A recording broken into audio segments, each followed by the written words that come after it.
Agora, elite russa presa numa armadilha.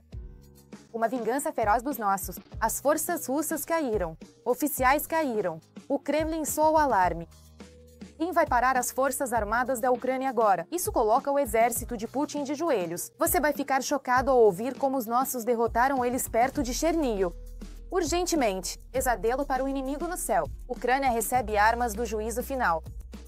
Os russos rezam. As forças armadas ucranianas terão centenas de aeronaves. Violação de ar mortal. Nunca houve um arsenal como esse.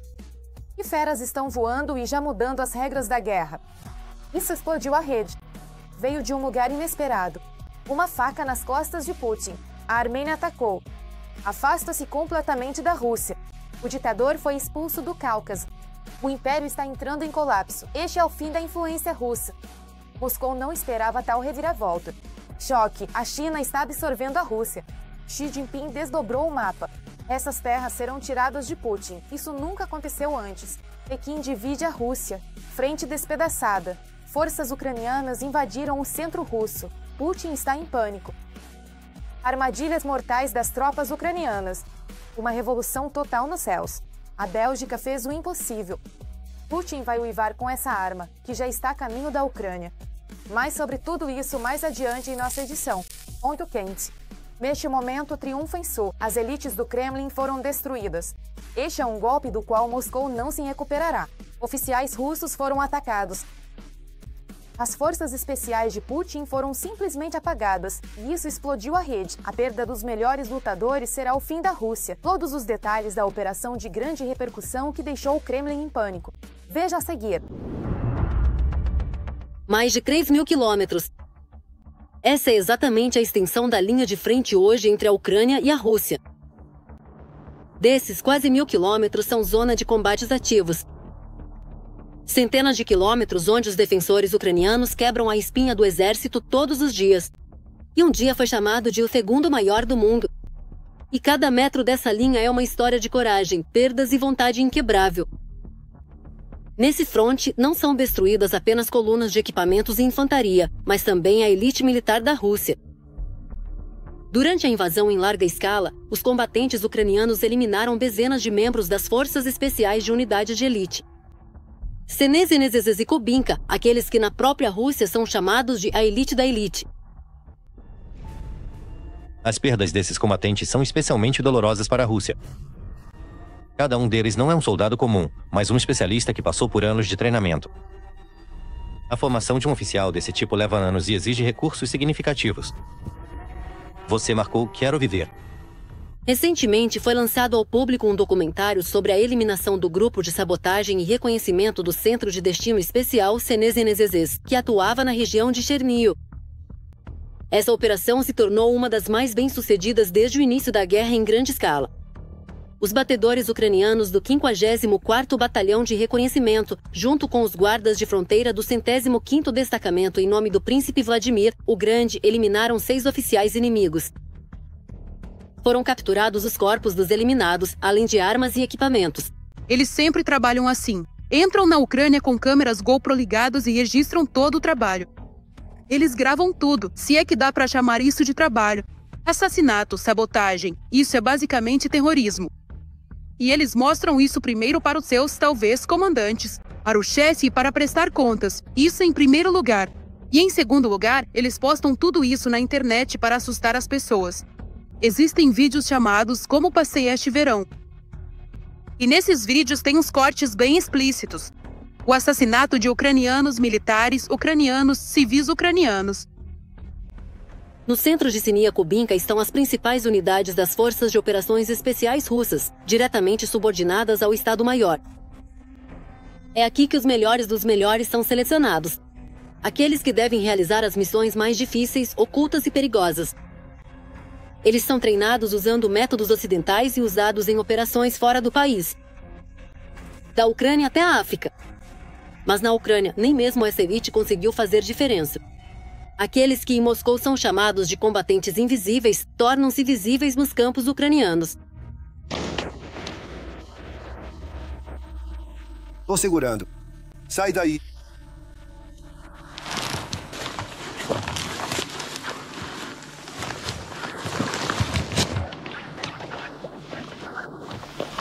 Segundo o projeto Quero Viver, durante a guerra, a Ucrânia eliminou pelo menos 58 combatentes das Forças de Operações Especiais Russas do GRU e do SSB. Para o exército inimigo, isso não são apenas perdas, é um golpe no núcleo do quadro, naqueles que deveriam conduzir o reconhecimento, coordenar operações e preparar novas sabotagens. E enquanto a propaganda russa continua falando sobre armas de alta precisão e o profissionalismo do exército, a realidade é bem diferente. Ao longo de mais de 3.000 quilômetros de frente, a Ucrânia não só mantém a defesa, mas também destrói metodicamente aqueles que o Kremlin considera intocáveis. E por mais que a Rússia continue essa agressão, as forças de defesa darão sempre a mesma resposta. Nenhum invasor permanecerá vivo em solo ucraniano. Sensação dos impulsos celestiais da Ucrânia. As forças de operações especiais recebem aviões, helicópteros mortais e armas dos aliados. Este é o triunfo da Ucrânia. O céu está se tornando um pesadelo para os russos. Quais máquinas de combate já estão prontas para decolar? E como elas vão mudar as regras da guerra? Assista agora mesmo. Um dos canais do Telegram russos mais numerosos e populares. 2 majores com uma audiência de mais de 1 milhão de assinantes. Reposta uma notícia sobre a compra de helicópteros de combate e transporte pela Ucrânia. Estamos falando dos modelos Viper e Venom. A fabricante Bell Textron anunciou a assinatura de acordos de intenção para desenvolver a cooperação com a Ucrânia. Foi assinado um acordo para avaliar abordagens de cooperação industrial no âmbito da potencial compra dos helicópteros A-1Z e U-1Y. O Venom é um helicóptero de transporte, enquanto o Viper é de ataque, e ele vem equipado com Eufires. Ambos podem usar foguetes de 70 mm, ou seja, basicamente, APCOS. E o Venom pode ser equipado com uma Minigun. E, lembrando, em exercícios americanos, a Ucrânia pode usar esses helicópteros para bater drones do tipo Gera. O interesse da mídia russa na compra desses helicópteros mostra que o Kremlin entende que, com a chegada dessas aves no céu ucraniano, o sistema de defesa aérea será muito mais eficiente no combate aos drones kamikaze Shahed. Os helicópteros de ataque da Bell estão sendo adquiridos para substituir os antigos Mi-24 e Mi-8, que já estão muito além do seu tempo de serviço. 85% das peças do Viper e do Venom são idênticas, o que significa manutenção mais barata e simples. O Viper foi criado durante a Guerra do Vietnã, ainda em 1965, e já nos anos 2000 recebeu novos motores e rotor, aviônica atualizada, sistema de controle de fogo, melhorias abrangentes na sobrevivência, além de uma ampla digitalização. Em termos de capacidades, o Viper praticamente não fica atrás do melhor helicóptero de ataque do mundo, o Apache. O Apache é objetivamente mais potente, porque é uma máquina com peso máximo de decolagem de 10,4 toneladas contra 8,4 toneladas. O raio de combate do Apache é de 300 km, enquanto do Viper é de 243 km. O Apache também tem mais armamento principal, até 16 AGM-114 Hellfire contra 8 do Viper. Mas a carga de combate usual no Apache, bastante semelhante ao Viper 8 Hellfire e 2 blocos de foguetes Hydra não guiados de 70 mm. Quanto às armas automáticas, 30 mm versus 20 mm. Já foi assinado um acordo para avaliar abordagens de cooperação industrial no âmbito da compra dos helicópteros Viper e Venom. Temos o orgulho de anunciar esse acordo e a possibilidade de fornecer esses helicópteros incríveis para a Ucrânia. Essa iniciativa já está sendo desenvolvida há algum tempo e aguardamos ansiosamente a sua conclusão. Jeffrey Schlosser, vice-presidente sênior da Bell. Além da compra de helicópteros de transporte e ataque, em breve a Ucrânia receberá mais um lote de caças F-16. O ministro da Defesa da Bélgica declarou que, já no início de 2026, as novas aeronaves entrarão em serviço na Ucrânia, logo após a Bélgica receber seus novos F-35. Continuamos recebendo as entregas conforme o cronograma. Os primeiros 3 F-35, e não 4, já chegaram. Agora eles precisam se tornar operacionais. Acho que isso vai levar 1 ano ou 1 ano e meio. Quando tivermos capacidade operacional, poderemos transferir nossos F-16 para a Ucrânia. Essa é uma fase muito importante. Eu sempre explico isso aos ucranianos. Assim que pudermos, vamos transferir. Mas não se esqueça que o nosso país tem capacidade de DCA e desempenha um papel importante na política de dissuasão nuclear da OTAN. Esse é o pilar da nossa doutrina. Neste ano, a Ucrânia recebeu da Bélgica 2 F-16 para peças de reposição. E, de acordo com o acordo de segurança entre a Ucrânia e a Bélgica, os belgas devem fornecer até 2028 30 caças F-16. Até junho de 2025, a Ucrânia já havia recebido mais de 40 F-16 dos aliados. Choque para o Kremlin. A Armênia apunhalou Putin pelas costas. Yerevan está queimando pontes com Moscou e se voltando para a União Europeia. O Cáucaso não está mais com a Rússia. Esse é o fim dos sonhos imperiais do ditador. O que foi a gota d'água para a Armênia?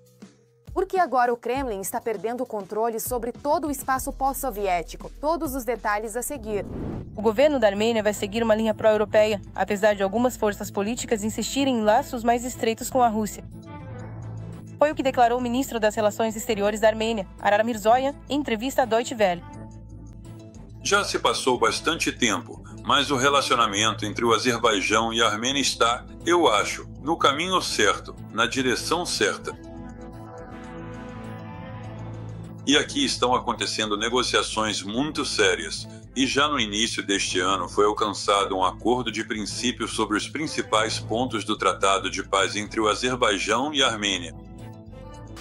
Mirzoyan também falou sobre as negociações com o Azerbaijão e o início da definição da linha geral da fronteira entre a Armênia e o Azerbaijão. Então, em agosto deste ano, por iniciativa do presidente Trump, foi realizada em Washington uma reunião entre os líderes do Azerbaijão e da Armênia, na qual foram assinados documentos e declarações muito importantes, incluindo: foi parafado um documento de paz entre o Azerbaijão e a Armênia. Pela primeira vez em 35 anos, trigo do Cazaquistão foi levado do Azerbaijão para a Armênia. O presidente do Azerbaijão, Ilham Aliyev, também falou sobre uma boa tendência em direção à paz. O primeiro-ministro da Armênia, Nikol Pashinyan, garantiu que a Armênia já está tecnicamente pronta hoje para garantir o trânsito de caminhões de carga pelo seu território, da Turquia para o Azerbaijão e no sentido inverso. E literalmente ontem, o líder do Azerbaijão, o chefe de Estado do Azerbaijão, declarou que o Azerbaijão está abrindo oportunidades de trânsito pelo seu território para a Armênia. Então nós tomamos conhecimento da declaração do lado armênio. O líder da Armênia afirmou que o território armênio também está aberto para o trânsito de cargas de vários países com destino ao Azerbaijão. O chefe do Ministério das Relações Exteriores da Armênia fala da Rússia como o principal parceiro na economia e no comércio. Mas, ao mesmo tempo, o político chama atenção para o fato de que houve muitas questões sobre as quais a Armênia e a Rússia chegaram a um acordo. Mas, em muitas outras questões, os países ainda não chegaram a um consenso. A democracia é a nossa escolha. Estamos aprofundando as relações com a União Europeia, com os Estados Unidos da América, ou seja, com nossos parceiros estratégicos. A cooperação com outros países é uma escolha soberana nossa, é uma decisão nossa. Então, ou parceiros normais respeitam uns aos outros e as decisões uns dos outros, ou essa parceria precisa ser renovada. Segundo Arar Mirzoyan, sem esperar o envio de um pedido oficial e a resposta da União Europeia, a Armênia já começou a trabalhar com ela, aprofundando significativamente as relações bilaterais. Além disso, estão em andamento negociações sobre vários novos documentos. O trabalho em um novo programa de parceria foi concluído. Ele será assinado nos próximos 3 meses. Choque. A China está tomando o território da Rússia. Enquanto o Kremlin está ocupado com a guerra na Ucrânia, o Oriente Médio vai para Pequim. Putin perde tudo. Algo inacreditável ocorre. Xi Jinping entra com força. A Rússia será dividida. O que ocorre nos bastidores e quais ameaças ao Kremlin? Detalhes chocantes na reportagem. A Rússia está perdendo o Extremo Oriente. Não oficialmente, mas de fato. Sem exagero algum, o Extremo Oriente tornou-se o fator mais importante para o fortalecimento da posição da Rússia no mundo. Nosso carro-chefe na nova realidade econômica global. Enquanto o Kremlin está ocupado com a guerra, a região está sendo silenciosamente dividida com os vizinhos China e Coreia do Norte. Eu chamaria isso de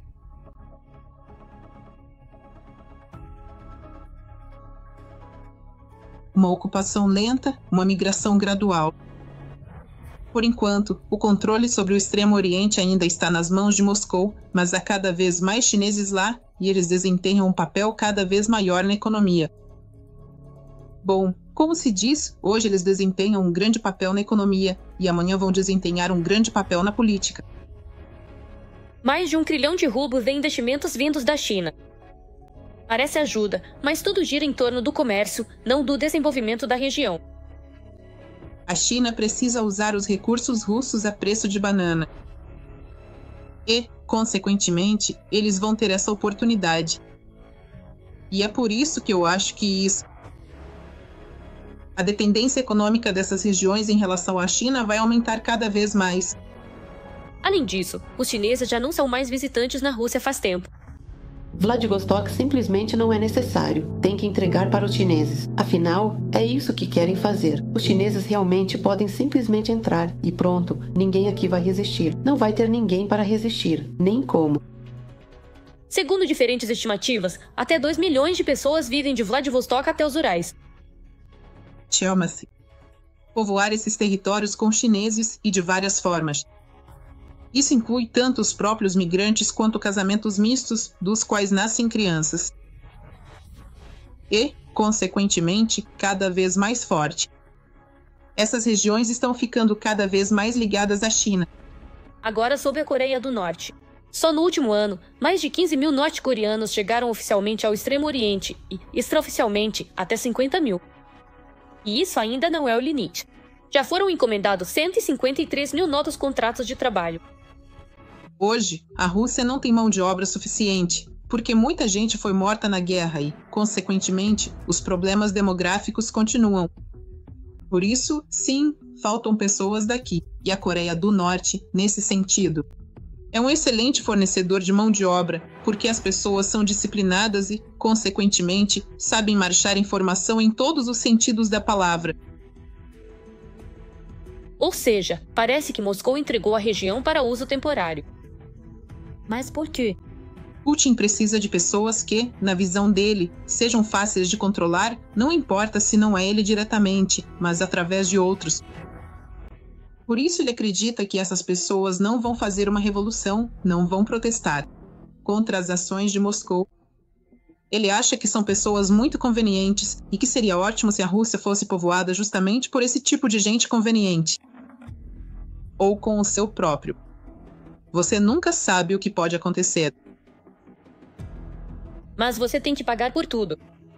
E quanto mais o Kremlin faz vista grossa, mais importante se torna a questão de quem realmente governa o Extremo Oriente.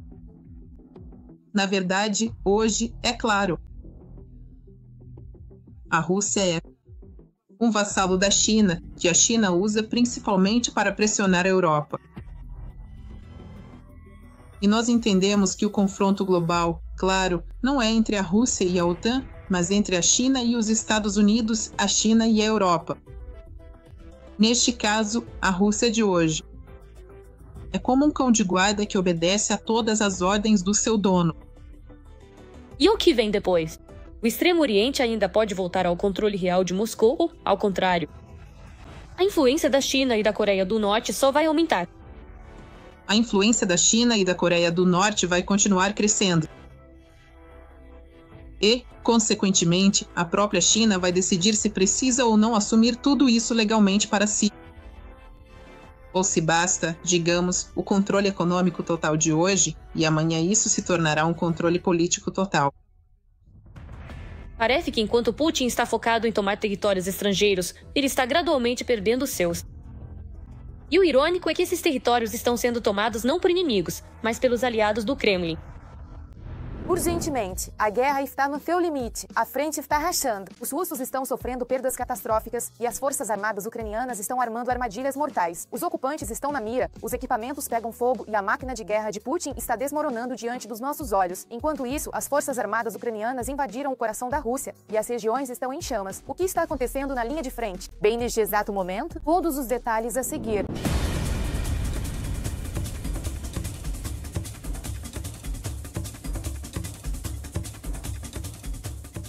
Os ataques mecanizados dos russos estão sofrendo um fracasso total. Os equipamentos pegam fogo em todas as direções e os ocupantes estão sendo transferidos para motocicletas. Os ataques das forças armadas ucranianas à retaguarda russa estão abalando a economia de Putin e os moradores da Rússia já pedem abertamente para atacar a Ucrânia. O Kremlin não é aqui. Porra, tem que atacar o Kremlin. Vocês erraram as coordenadas. Zaporizhzhia está sob ameaça. Aquilo sobre o que todos os analistas militares falavam começou. E também Pokrovsk, o espinho na garganta do Kremlin. Existe, atrai as reservas russas para si e não permite que Moscou obtenha uma vantagem estratégica em toda a linha de frente.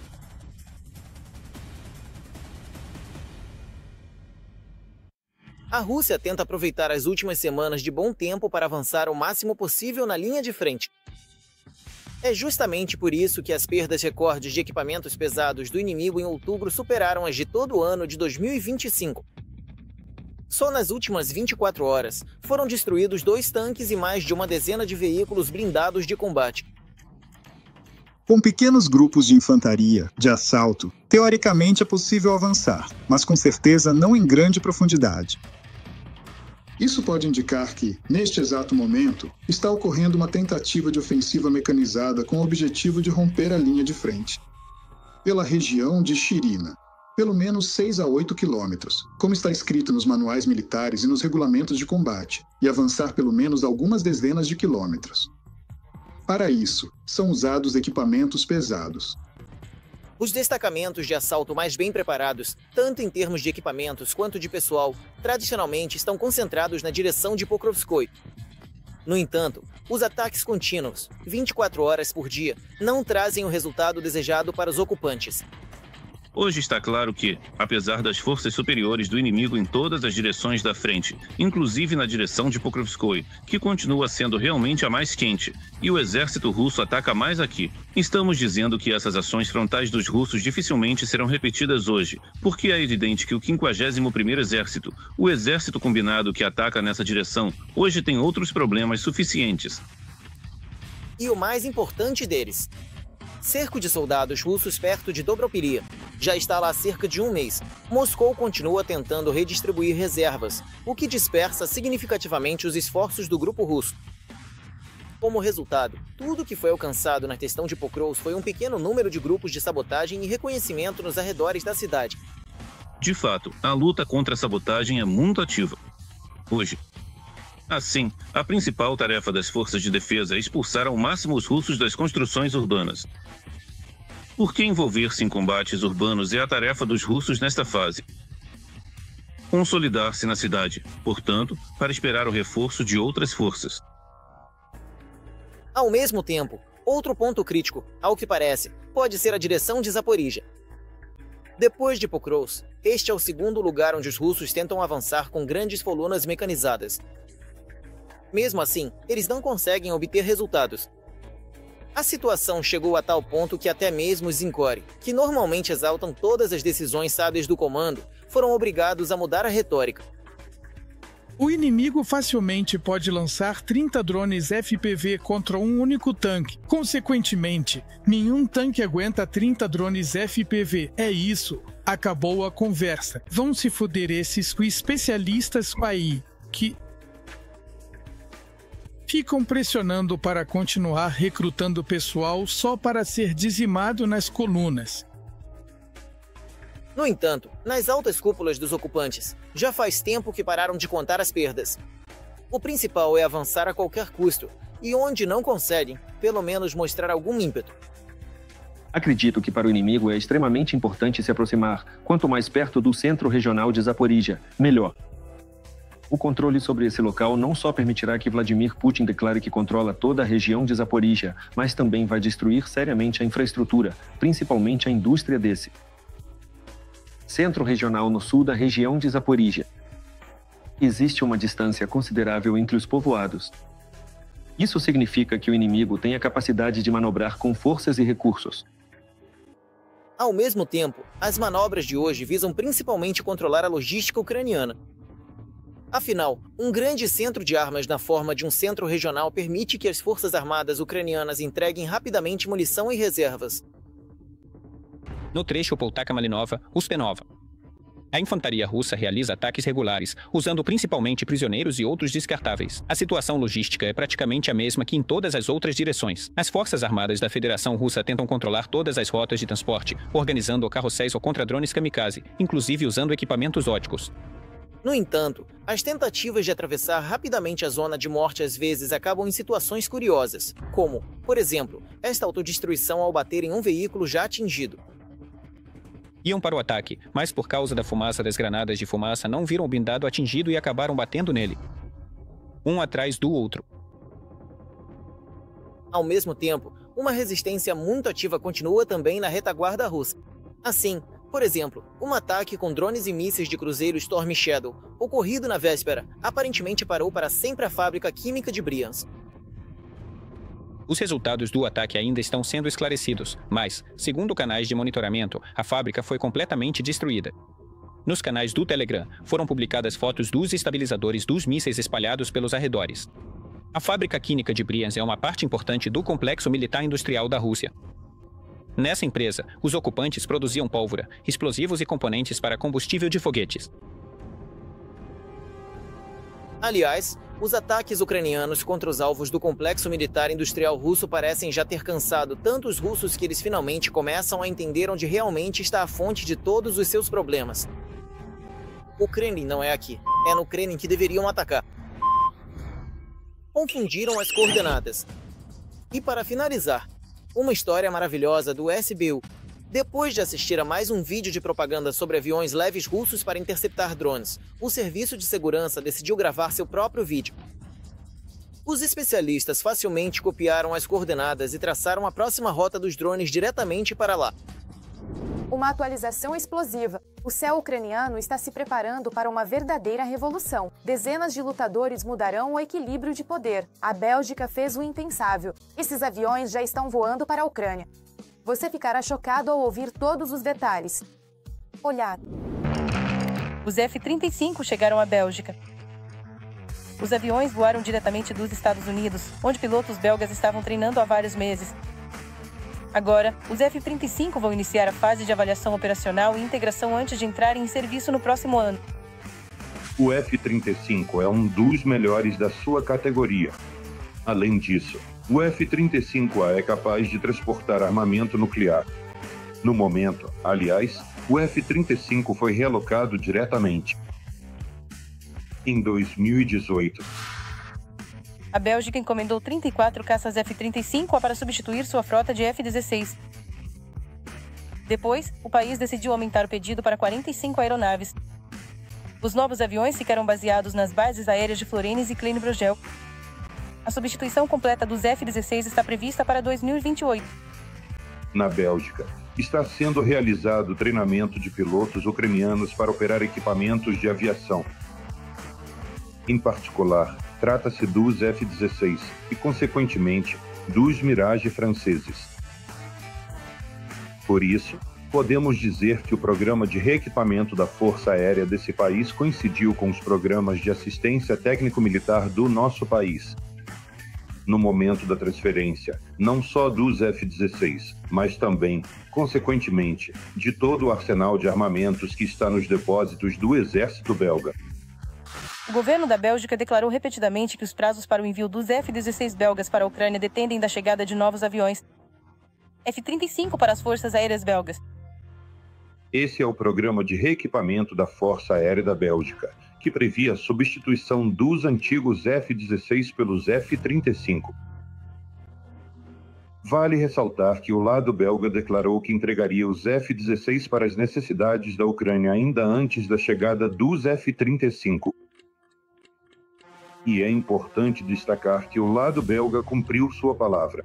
A Bélgica pretende entregar até 30 F-16 para a Ucrânia até 2028, o que fará do país o maior doador de aviões desse tipo. Em abril de 2025, o primeiro-ministro da Bélgica, Bart de Wever, anunciou que a Bélgica entregaria aeronaves para as forças aéreas da Ucrânia. 2 caças F-16 já em 2025 e mais 2 no ano seguinte. Essa não é a primeira ajuda da Bélgica à Ucrânia. Em maio de 2025, os belgas prepararam para o nosso país um pacote de ajuda no valor de 1 bilhão de euros. Esse pacote incluiu equipamentos militares e armas, sendo que mais da metade deles são de origem belga. Estamos anunciando um pacote de 1 bilhão de euros para 2025. E todo ano vamos destinar 1 bilhão de euros para as necessidades de defesa. Em abril de 2024, a Bélgica destinou cerca de 200 milhões de euros para A iniciativa da Alemanha na compra imediata de sistemas de defesa antiaérea para as necessidades das Forças Armadas da Ucrânia. Em maio de 2025, a Bélgica anunciou e entregou à Ucrânia 20 sistemas de defesa antiaérea Cerberus modernizados como parte da ajuda militar. Em 2024, a Bélgica aderiu ao Programa Tcheco de fornecimento de projéteis de artilharia calibre 155 mm para as necessidades das Forças Armadas. Na ocasião, o lado belga destinou cerca de 200 milhões de euros para financiar esse programa e adquiriu cerca de 50 mil projéteis para as necessidades. Forças Armadas da Ucrânia. Além disso, o time belga anunciou e transferiu para o ucraniano Chris Alcessar pelo valor de 12 milhões de euros. Cada fruta. A Bélgica também está investindo no treinamento de especialistas ucranianos em manutenção do F-16 dentro da coalizão, em cooperação com a indústria de defesa belga. O país apoia o lançamento da produção de foguetes de 70 mm na Ucrânia em cooperação com empresas locais. Foi informado que a Bélgica irá treinar pilotos ucranianos de F-16, preparar equipes de futuros atiradores, sapadores e realizar treinamentos para desativação de artefatos explosivos. É isso por hoje. Para mais notícias quentes do Front, fique ligado no próximo episódio.